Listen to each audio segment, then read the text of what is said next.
শামশেরগঞ্জের গঙ্গা ভাঙন কবলিত এলাকা পরিদর্শনে জঙ্গিপুরের মহকুমা শাসক একামজি সিং শনিবার দুপুরে শামশেরগঞ্জের বিডিও সুজিত চন্দ্র লোধকে সঙ্গে নিয়ে শামশেরগঞ্জের দেবীদাসপুর, ঘনশ্যামপুর, মহেশতলা, প্রতাপগঞ্জ, শিকদারপুর, লোহরপুর, নিমতিতা এলাকা ঘুরে দেখেন তিনি। কথা বলেন স্থানীয় জনপ্রতিনিধি, সাধারণ মানুষ ও ভাঙনের সর্বহারাদের সঙ্গে। ভাঙন পরিস্থিতি খতিয়ে দেখার পাশাপাশি গঙ্গার জলস্তর এবং আরও অন্যান্য বিষয়ে পর্যালোচনা করেন। জরুরি ভিত্তিতে ভাঙন কবলিত মানুষ এবং এলাকার জন্য কি পদক্ষেপ নেওয়া যেতে পারে সে বিষয়ে প্রশাসনিক কর্মকর্তাদের সঙ্গে কথা বলেন জঙ্গিপুরের মহকুমা শাসক।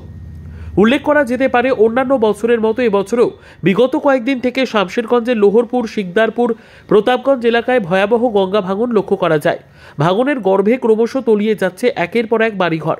স্বাভাবিক কারণে আতঙ্কিত হয়ে অন্যত্র পালিয়ে বেড়াচ্ছেন এলাকাবাসীরা। তাদের আশ্রয়স্থলটুকু হারিয়ে যেন অসহায়ত্বের জীবন অতিবাহিত করছেন। এরই মধ্যে গঙ্গার জলস্তর বৃদ্ধিতে আরও আতঙ্ক ছড়িয়ে পড়ে এলাকায়।